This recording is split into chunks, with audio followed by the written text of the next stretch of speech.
The wind cut through the barren plains like a knife, rattling Jonah Hart's horse as he rode hard across the cracked earth, every muscle straining and every nerve alert.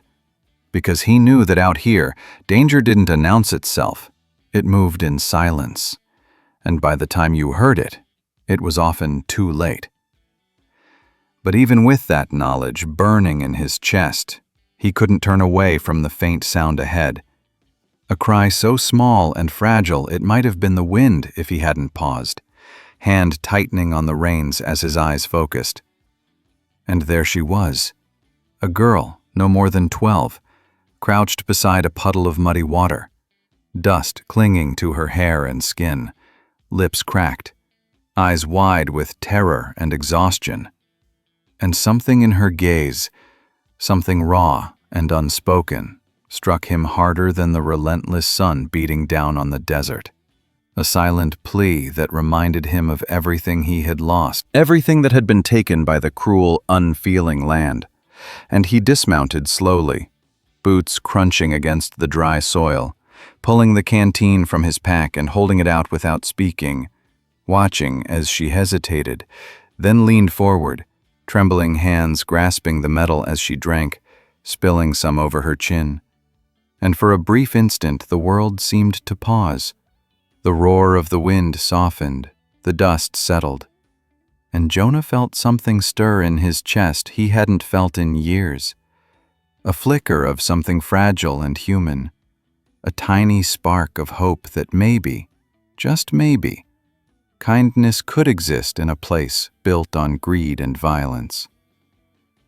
And when she looked up at him, her eyes still wide but no longer afraid, he saw trust there, fragile and hesitant, but real.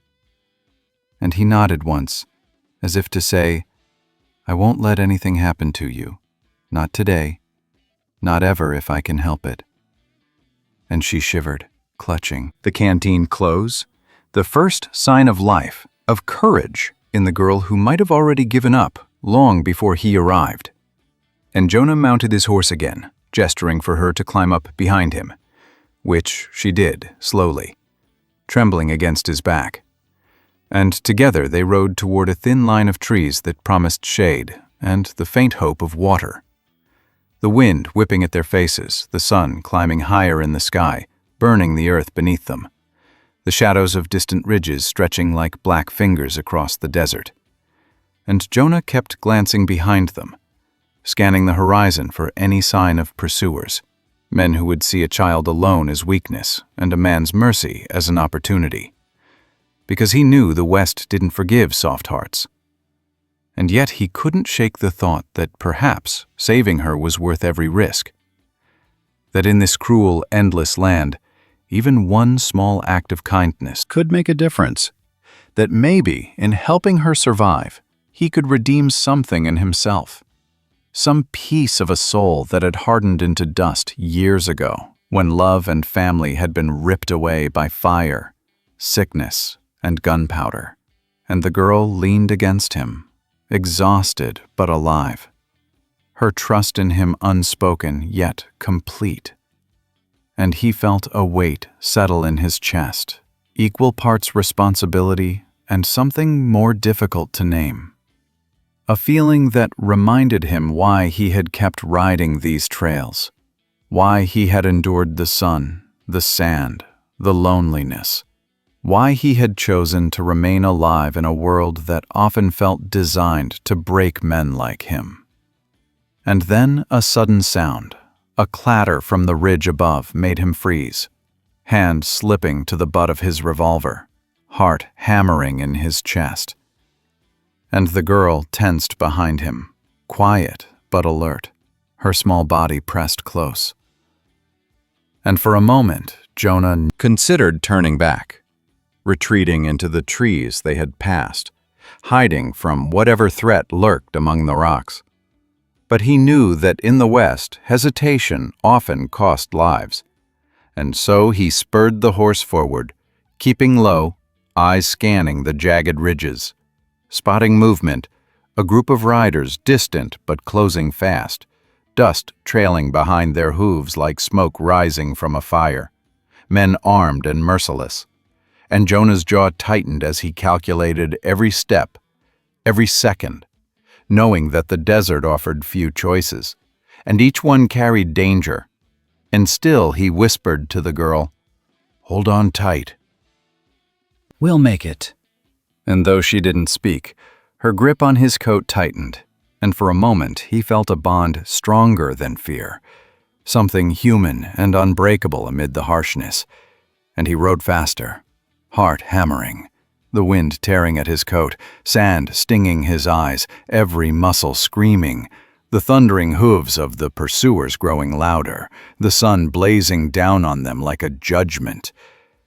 And yet through it all, Jonah felt something he hadn't felt in years, a stubborn ember of hope that maybe, just maybe, they could survive, that maybe a small act of mercy could withstand the cruelty of the West, that maybe, if he was careful, the girl could live to see another sunrise.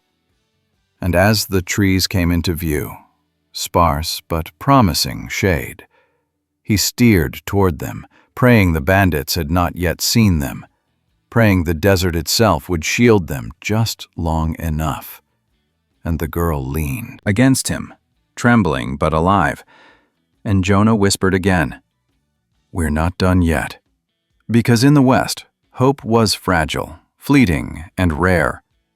But sometimes, it was all a man had. Jonah guided the horse through the sparse shade of the trees, the girl clinging to him tightly, their shadows stretching long across the cracked earth. And for a moment, the desert's harshness seemed to soften, the air less punishing, the sun slightly less merciless. But he knew it was only an illusion, that danger never rested.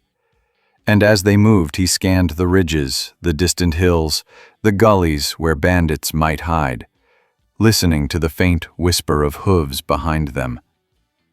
And though the sound was distant, his stomach tightened, years of survival instincts screaming warnings he could not ignore.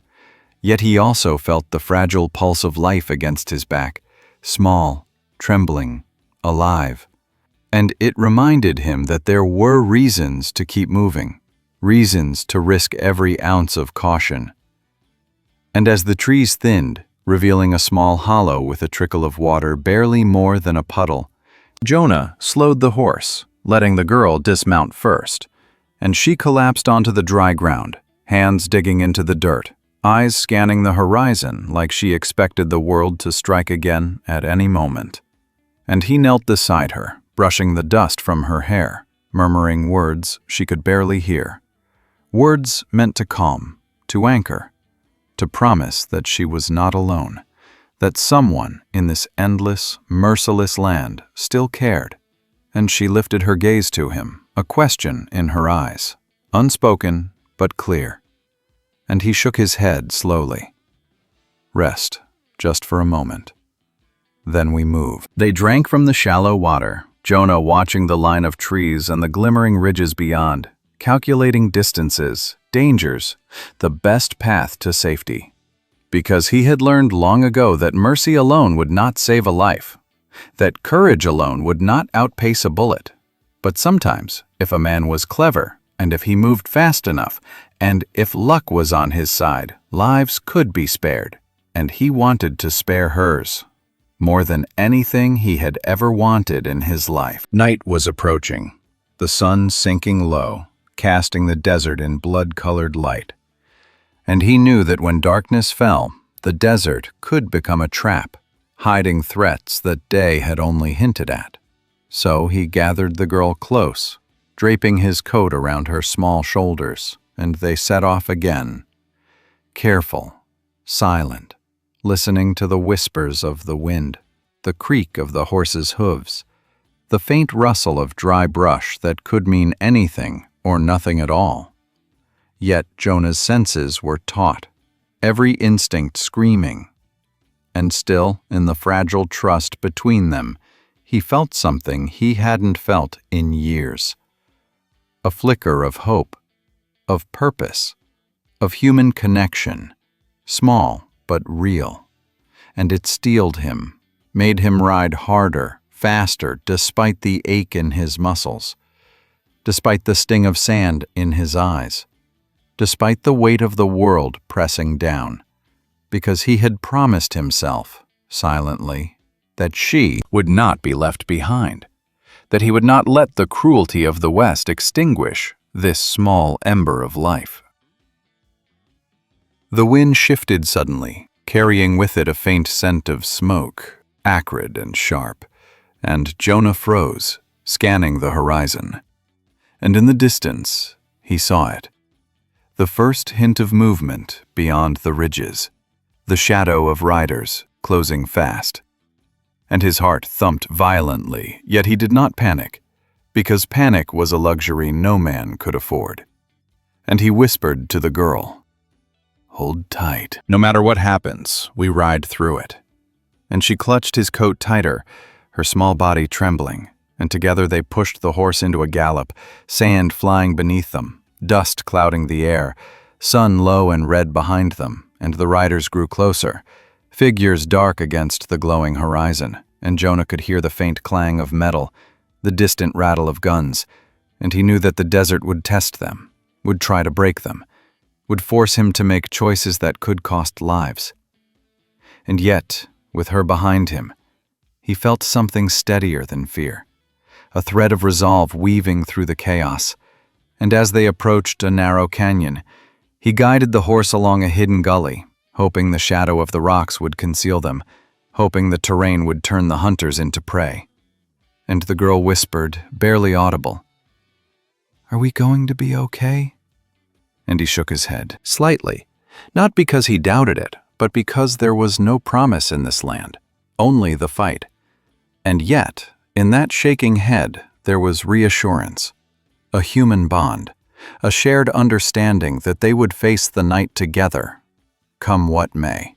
Hours passed, the canyon walls closing around them, the sun finally disappearing beyond the western ridges, and Jonah found a narrow ledge where they could rest, just for a while, hidden from sight, the horse kneeling to nibble at sparse tufts of dry grass. And he looked at the girl, at her exhausted, dirt-streaked face, and felt the weight of responsibility heavier than any gun he had ever carried, heavier than any threat looming over the plains.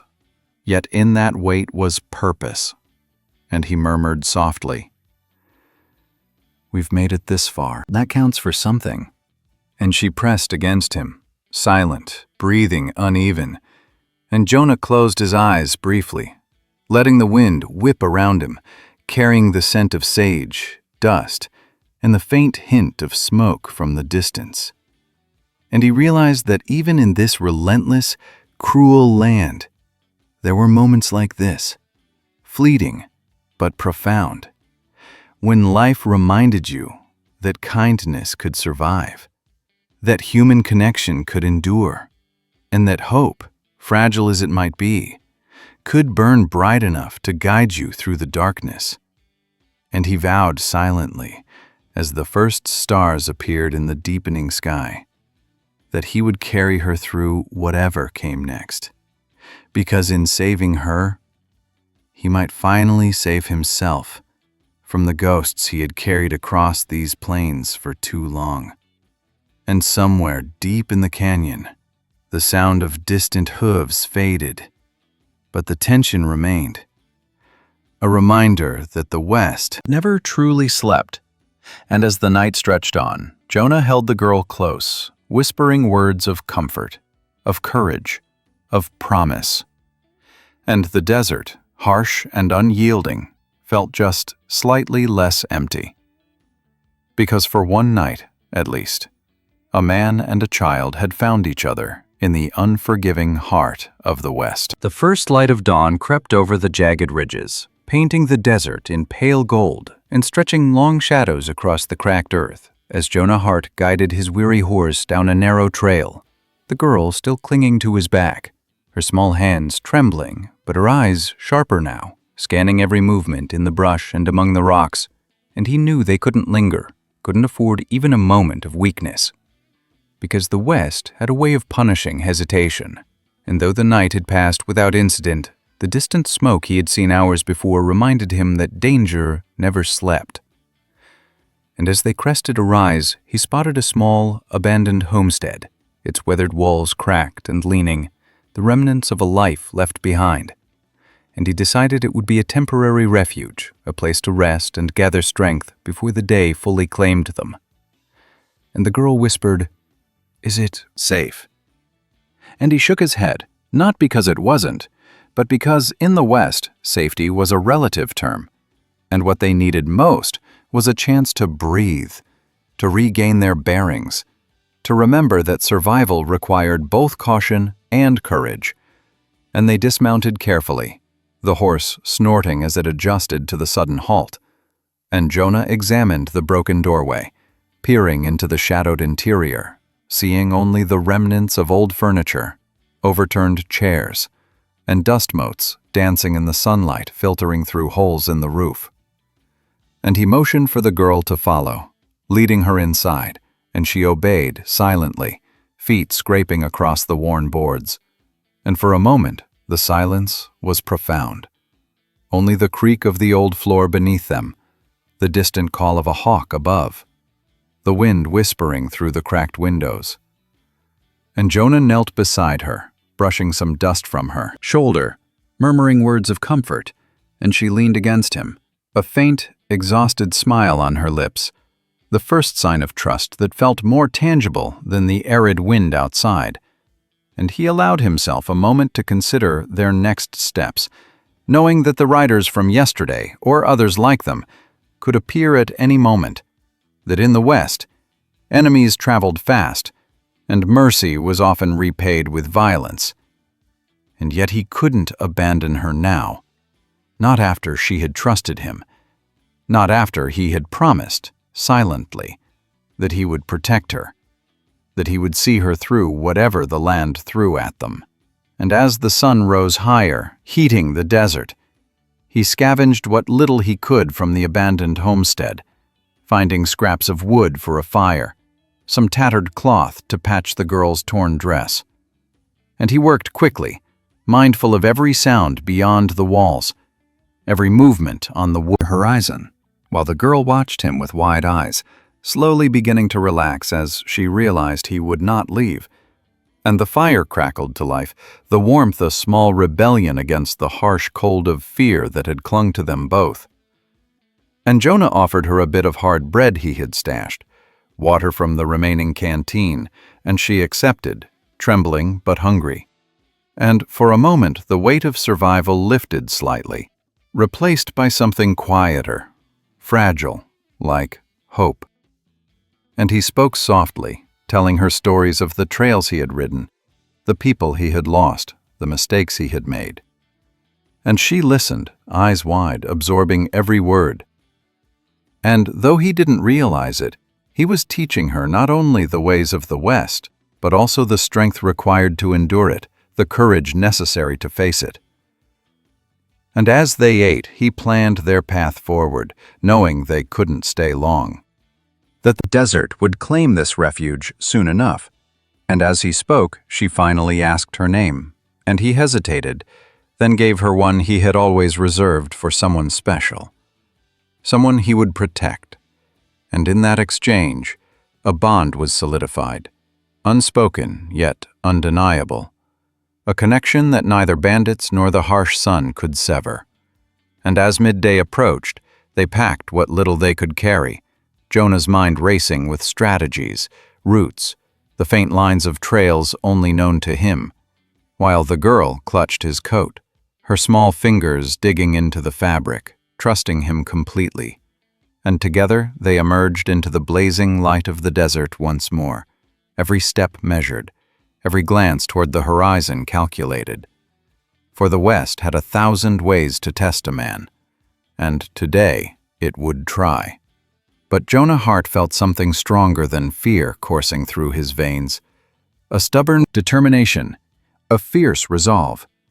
Because in the fragile life behind him, he saw a reason to fight, a reason to endure, a reason to prove that even in the harshest, cruelest land, hope, kindness, and human connection could survive.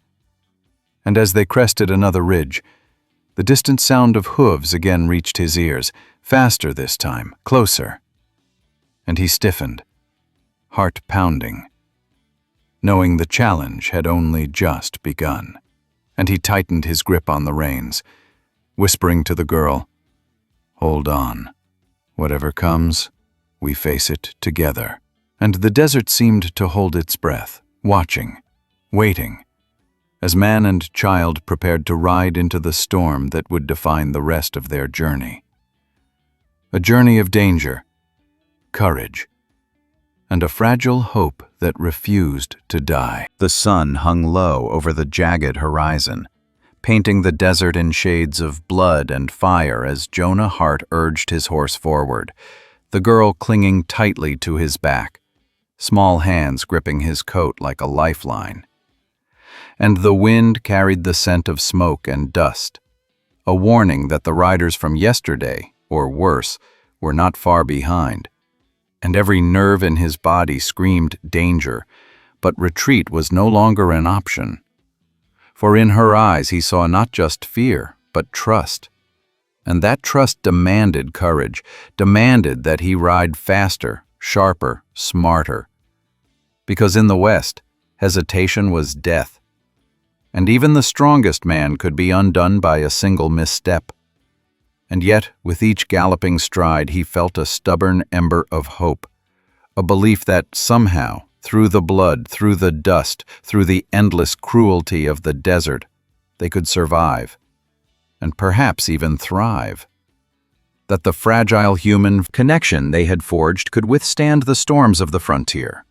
And as they rounded a bend, a sudden cloud of dust erupted ahead, the unmistakable sign of riders converging from multiple directions, and Jonah's heart leapt into his throat. His fingers tightening around the reins, knuckles white, eyes scanning the ridges, the gullies, the sparse trees that might conceal threats. And the girl pressed closer to him, her breath trembling against his back, and he whispered, "Hold on. No matter what happens, we ride through it together." And the horse lunged forward, hooves pounding the earth, sending clouds of sand into the air, while figures emerged from the dust like shadows of death, guns glinting in the dying sun. And Jonah's mind raced, calculating angles, distances, possibilities, knowing that one wrong choice could cost them both their lives, yet refusing to yield, because the desert had already claimed too much, and he would not allow it to claim her, not today, not ever. And the riders drew closer, shouting commands, voices sharp and cruel, intent clear. And Jonah's revolver was in his hand in an instant, the weight familiar, the cold metal steadying him, and he fired. A single shot to warn, to assert, to survive. And the sound echoed across the canyon, bouncing off the rocks like thunder, and the girl pressed tighter, silent but aware, eyes wide, watching.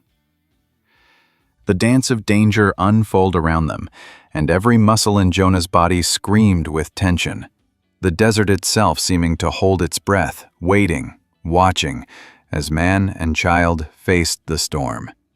And as the first rider veered too close, Jonah fired again, precise, measured, forcing a halt. But there were too many, and they closed in, the dust thick, the sun low, heat shimmering, making everything look surreal, dreamlike, nightmarish. And Jonah spurred the horse into a narrow pass, rocky walls looming, forcing the riders to slow. And in that moment, he saw a chance, a narrow path, a gamble, a possibility to turn the tide. But it required speed, skill, and courage beyond ordinary measure. And he whispered, "Now, hold on!" And the girl did, gripping his coat, bracing against the horse's sudden acceleration. And the desert became a blur of rocks, sand, and shadows, the pursuers faltering, unsure of the terrain. And Jonah pushed the horse harder, heart pounding, muscles straining, every instinct honed by years of survival. And yet amidst the chaos, a strange calm settled over him, a clarity that only came when life teetered on the edge. And he realized that this terrifying, blazing, unforgiving moment was what it meant to be alive, to protect, to endure, to fight for something more than himself. And the girl, small but fierce, held on through it all, her trust unwavering, her courage rising to meet the challenge. And as the pass narrowed, Jonah spotted a shallow creek cutting through the canyon, water glinting faintly in the dying light. And he guided the horse down, splashing through the creek. Shallow water, masking their scent, cooling their steeds, forcing the riders behind to hesitate, unsure of the terrain. And he felt a surge of relief, temporary but precious, because in the West, no victory was permanent, and he knew the fight wasn't over, not yet, not by far. And as they pressed onward, shadows stretching long across the rocks, Jonah caught sight of movement on a ridge above. Another group, scouts perhaps, watching, waiting. And he cursed under his breath, heart hammering, yet still urged the horse forward, the girl pressing close, whispering softly, "I trust you." And in that voice, he found strength, resolve, a reminder that he was not just riding for himself, that this small life depended on him, and that gave him a courage he hadn't felt in years. And as night fell over the desert, stars beginning to prick the darkening sky, he guided them into a narrow hidden hollow, shadows of rocks providing cover, silence settling like a blanket. But tension remained, every sound amplified, every rustle a possible threat. And Jonah kept the girl close, whispering words of comfort, of hope, of courage. And she clung to him, small but unbroken. And in that fragile moment, surrounded by danger, by the endless cruelty of the West, he realized that connection, trust, and compassion could survive even here, even in the dust, heat, and blood, and that sometimes it was enough to simply hold on, to endure, to fight, and to never give up. Because the smallest ember of hope, nurtured in the harshest soil, could one day burn bright enough to light the way through the darkness. And Jonah whispered again, "We survive together, always together." And she nodded, eyes wide but shining, and for the first time that day, amidst the chaos and threat, a sense of fragile triumph warmed him, a promise that no matter what storms the West sent, they would face them side by side. And the canyon, harsh and silent, seemed to listen, as if the land itself recognized the courage, the mercy, and the unbreakable bond forged in its relentless heart. The first light of dawn bled over the jagged horizon, casting long golden shadows across the desert as Jonah Hart guided the weary horse forward, the girl clinging to his back, small hands gripping his coat like a lifeline, and he knew that this was the moment that would decide everything. That after nights of dust, gunfire, and unrelenting danger, they would either emerge from the West alive or be claimed by it.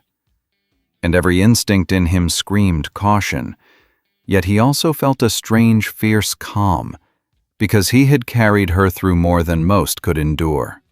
And now, after countless trials, it was time to see if their courage, their trust, their fragile hope could withstand the final test. And as they rounded a ridge, he spotted movement in the distance, a small settlement tucked against the cliffs, smoke rising from chimneys, a promise of refuge, of human life, of safety. And the girl's eyes widened, reflecting a mixture of fear and anticipation. And he whispered, "Almost there. Keep holding on." And she did, gripping him tighter, silent but resolute. And they pressed on, hooves pounding the cracked earth, wind whipping at their faces, hearts hammering in unison with the rhythm of survival. And Jonah scanned the horizon for threats. But something had changed. The chaos of yesterday seemed to have shifted, as if the desert itself was granting them a fragile reprieve. And yet he did not lower his guard, because in the West, calm was often a trap, a prelude to violence. And as they neared the settlement, he saw figures emerging, men armed, wary, watching the trail. But Jonah raised a hand in warning, steady, and approached slowly, careful to appear unthreatening. And the men studied him, their eyes flicking to the girl, then back to him. And finally one stepped forward, lowering his weapon slightly, and Jonah exhaled silently, relief sparking in his chest, because even in the harshest land, human compassion could exist. And it existed here, in these wary, watchful men who chose mercy over cruelty. And he guided the horse toward the water trough at the center of the settlement, letting the girl dismount. And she stumbled slightly but stood, her eyes scanning the faces of strangers. And Jonah placed a hand on her shoulder, steadying her. And she looked up at him, eyes shining, a silent question in her gaze. And he shook his head gently. We made it. And for the first time in days, the desert's relentless weight seemed to lift, replaced by the quiet warmth of survival.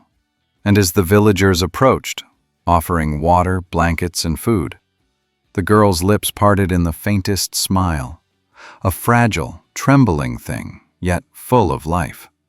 And Jonah felt a surge of something he had thought lost long ago, a feeling deeper than relief, stronger than exhaustion, something human and enduring, hope, compassion, the proof that even in the cruelest land, connection could survive. And as they led him and the girl to a modest shelter, the sun climbing higher, casting light on the red rocks and golden plains, Jonah allowed himself to rest, leaning against the wall, listening to the girl laugh softly for the first time since he found her. And he realized that every trial, every threat, every sleepless night had been worth it, because they had survived together. And in the West, that was a victory in itself. And as evening approached, shadows stretching long across the desert, he watched the girl sleep, her small chest rising and falling steadily. And he whispered softly to the empty air, "You're safe now. You're not alone." And in that moment he knew that the harshness of the frontier had not defeated them, that kindness and courage could endure, that human connection, fragile yet unbreakable, had won. And as the stars appeared, pricking the deep velvet sky, Jonah Hart felt a peace he had not known in years, a quiet, steady warmth that spread through him. Because in the vast, merciless West, they had found each other, survived together, and the smallest ember of hope had become a flame bright enough to light their way forward. A promise that even in a world built on dust, gunpowder, and cruelty, love, trust, and human kindness could endure, and the desert seemed almost to acknowledge it. Silent, vast, eternal, as man and child prepared to face the days ahead. Together, unbroken, alive. In the endless desert, they had found each other, and that was enough to make the world feel alive again. Even in a land built on dust and blood, hope had survived, glowing brighter than the setting sun. They rode forward together, unbroken, carrying the fragile flame of kindness through a merciless world. In the heart of the West, where cruelty and chaos reigned, they had discovered something stronger than fear: human connection. The stars above bore witness to their survival, a quiet testament that even the harshest lands could not snuff out hope.